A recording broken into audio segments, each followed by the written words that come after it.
During World War II, a British engineering scientist had a big idea.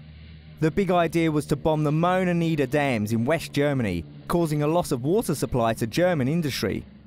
The scientist was Sir Barnes Wallis, and his big idea was to drop bouncing bombs from low-flying aircraft and skip them into the dam walls. Wallis's career in engineering spanned 58 years, most of them spent designing aircraft. Most of his pre-war career was at Vickers, where he had many big ideas.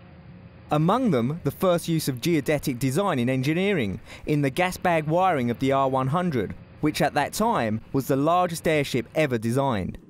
He also pioneered the use of light alloy and production engineering in the structured design of the R100. During wartime service, Barnes Wallis had a big idea for an attack on a battleship with a spherical bomb or surface torpedo. By bouncing a weapon on the surface of the water, striking the ship, and then dropping to explode at a depth where the hull is less protected. The initial spherical design, with dimples, codenamed Highball, was developed to be dropped from a modified de Havilland Mosquito that could carry 2 of the bombs.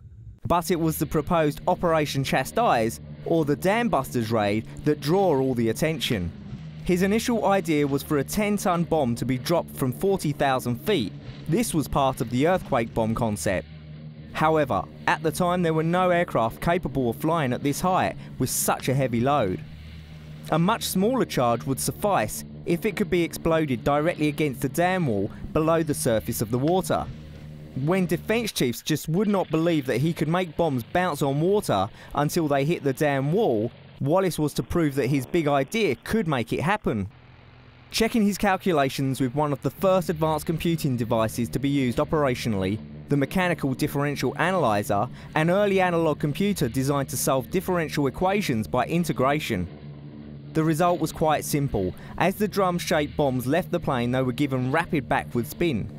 The bombs, when dropped at low altitude at the right speed, were spun backwards at up to 500 RPM and would skip over the surface of the water in a series of bounces before reaching the dam wall and then, using residual spin, drop down the dam wall to the base. An accurate drop could bypass the dam protection and let the bomb be detonated against the dam with a hydrostatic fuse.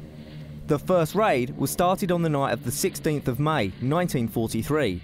19 Lancasters took off from Scampton on that raid, which caused havoc to German industries along the Ruhr Valley. With the war over, Wallis continued with big ideas aplenty. In the 1950s, Wallis developed an experimental rocket-propelled torpedo, codenamed Heyday. It was powered by compressed air and hydrogen peroxide. Although the idea was sold to the US, the original designs of the swing-wing bomber were largely his. The wings of the TFX bomber were designed to move forward for slow-speed flying and backwards for supersonic flight. Some experts had expressed doubts as to whether this principle would work in practice, but test flights proved that Barnes Wallis's big idea actually worked. Wallis had also demonstrated various concepts of the swing wing by flying scale models without tailplanes. The proof of the Wallis big idea finally came to fruition with the introduction of the F-111 in the 1960s, which had swing wings based on Wallis's big idea.